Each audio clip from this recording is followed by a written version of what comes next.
Hello, we are back in Port St. Lucie, round 2, looking for the Devil's Tree. Last time we turned too soon.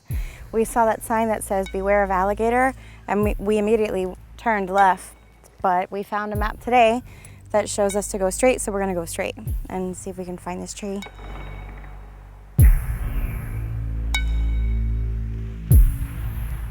We found the Devil's Tree.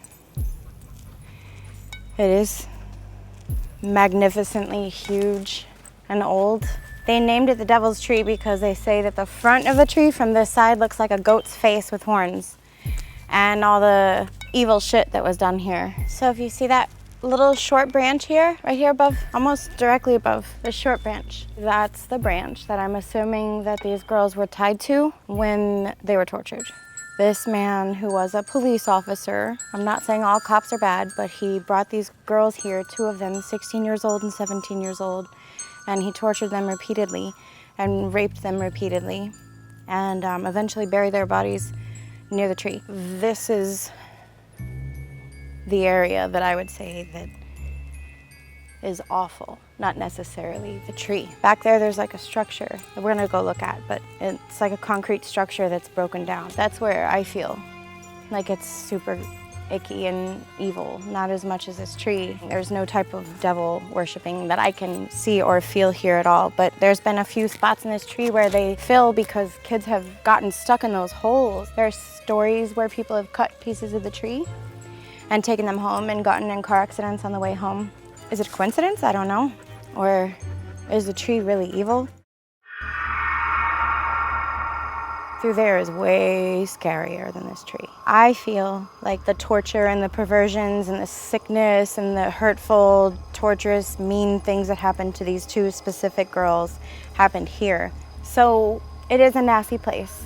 There's horrible, horrible, horrible thoughts and experiences and feelings here that last a lot longer than you would think. The branch is cut off, but they were tied to this tree while this man went and prepared some type of super torture chamber to rape and mutilate them before he buried them, which is right behind me where I'm standing.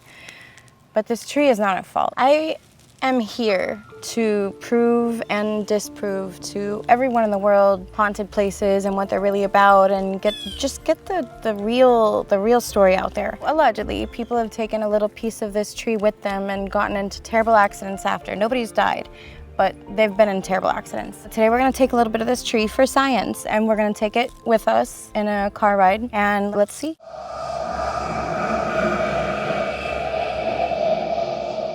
This staircase with the X's on it, it's super creepy. This is very much alive, you can see inside. So my advice to anyone who has the balls to allegedly or not allegedly take a haunted item. If you don't want to die or bleed out of your mouth like I am today, and you take your haunted item and you put it in a glass jar. You don't want it to be too big. You want it to be good enough to just hold your haunted item, and then you say a little thank you to Mother Nature for this because this is from a tree, and you respect it, and you surround yourself with white light, and then you close the jar and then you put it away. You don't put it on your dashboard in the car, you don't leave it under the seat in the car. This is something that could possibly be harmful to another human or an animal, so we put it away safely, and we're gonna see what happens.